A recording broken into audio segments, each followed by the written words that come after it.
Watching Local Edition, I'm Brad Pomerance in the state capitol today, Sacramento, California. We are joined by Devon Mathis. He is a member of the California State Assembly. Sir, I recently drove from Fresno to Los Angeles, and I drove right through your district, right down the 99. And while I saw some beautiful fields that seemed to be bearing fruit, I'd make that drive every year because I go to a family camp in the area. A lot of empty fields that I haven't seen in the past. Yes. It made me sad. Makes me sad every day. Yeah, every day. Talk to me about what it's like in Tulare County, in Inyo County, in Kern County, which you represent, and I drove through. It's, well, as you said, you see it day to day. And for people who live there, I mean, you just look around. And I mean, you have fallow fields, you have trees getting pulled up, and this is all due to the drought. And, the worst part about it, and we've talked about this before, is, there's people and their wells are going dry. Right.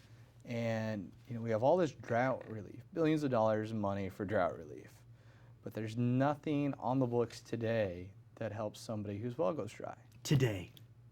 Literally today. Literally, right now, I mean, we've got over 1,000 wells dry in Tulare County. The majority east side Porterville, we've all heard a lot about Porterville. And there's nothing. And so I crafted AB 954. Tell us about it, sir. And what AB 954 does is it addresses this problem. And quite literally, say your well goes dry. You can't go down, even if you have the money to finance, a bank won't give you a loan. So to either dig another well or dig deeper? Or dig deeper, right. Or if you have a problem with contaminants like nitrates, soda water, arsenic, things like that nature, there's nothing you can do because they won't finance it. So what will 954 do? 954 will give you a low interest loan. Talk to me about what's happening with 954. Do you have a friend on the Democratic side working with you? So I've met with Senator Laura.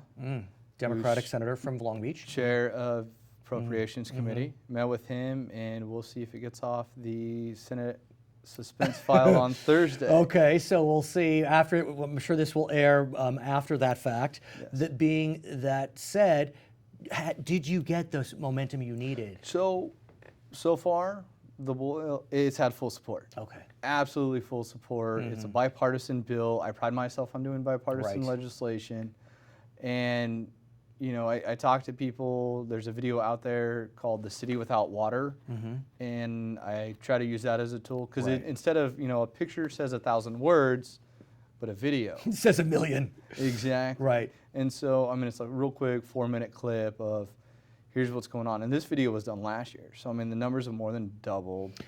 What's also frightening in your community is the continued creation of subsidence of the ground. I learned about this and it spooked me like none other. And literally, I guess as one would describe it, the clay particles collapse on each other and they don't puff back up. So it's the best analogy that I got on subsidence, and the way to think about it, it's kind of a twofer is think about a giant sponge.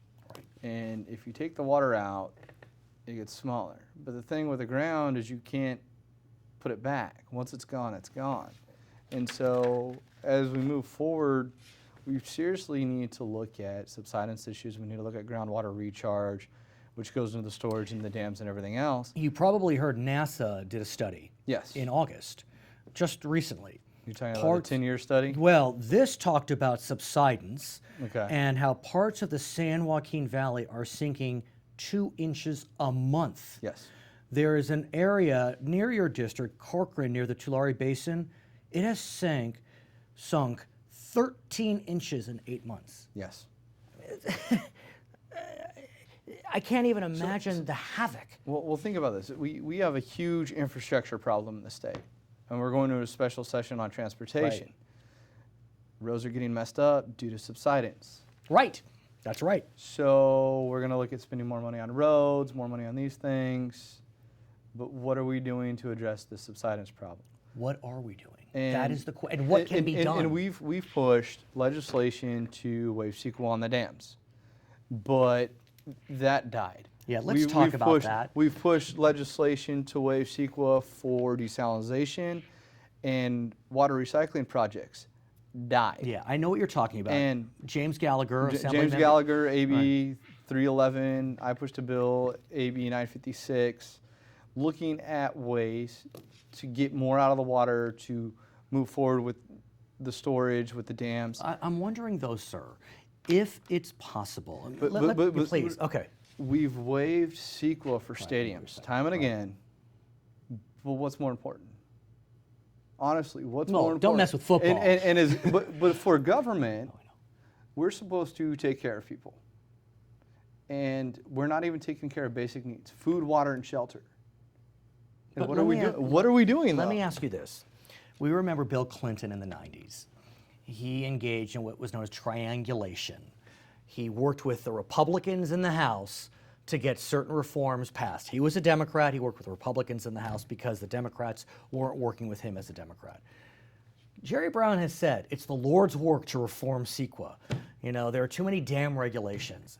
If he has said that, could you not try to go around the Democrats in the legislature and go right to the Democratic governor, who some call the best Republican governor the state has ever had, on CEQA and exemptions? I'm a military guy. I do. Okay. And you know I like to find ways to flank things. Right. So, I mean, there's multiple avenues to take. And, you know, moving forward, I'm always willing to look and see what can be done. Because saying that there's nothing that can be done is just wrong. Mm-hmm. And it's neglect as far as I'm concerned. If we are not taking care of people and ensuring that people have water and forcing them to live in third world conditions, it's just wrong. I mentioned to you I go to this family camp, and I've been going for 10 years. And the lake that we use for recreation is called Pine Flat Lake. It's well known. It's a dam.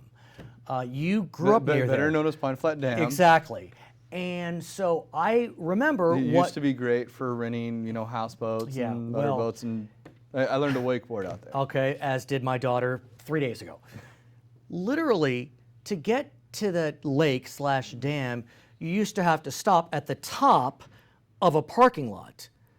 Now, I mean, you have to go drive down. It seems like a mile. I mean, you could see the striations. But it's not just Pine Flat.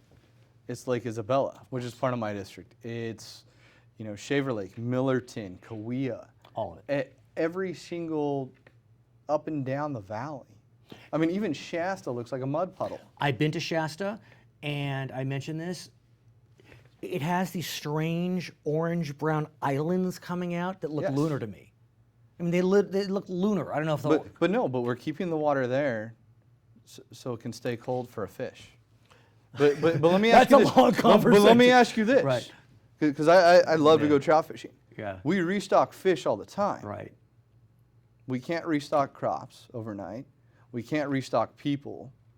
Meanwhile, the water's sitting there for something that we can restock. But let me ask you, I would like to talk to you about that, but we mentioned the dams and storage, and you know as well as anyone that we passed a bond last year to improve dams, to make dams taller, build new dams. We may have an El Nino this winter that will be the size of Godzilla El Nino. So within your NASA study. Right. Okay. One El Nino year, I don't care how big it is, isn't going to solve the problem. That is true, but with a lot of water coming down, I'd hope we could at least capture some of it. Well, and there are ways to capture it. And there's other states that have gone a long way with doing it. And, I mean, there's tons of ways to do it. Having the bigger dams obviously would help it. But we don't have time to build them. But we don't have time. For 4 months. But there are other things that we can do that can capture the water. I mean, it's not that hard for... And you'll come back and tell us what they are. Absolutely. His name is Devon Mathis, member of the California State Assembly. My name is Brad Pomerance in Sacramento, California. This is Local Edition. That's great. Thanks.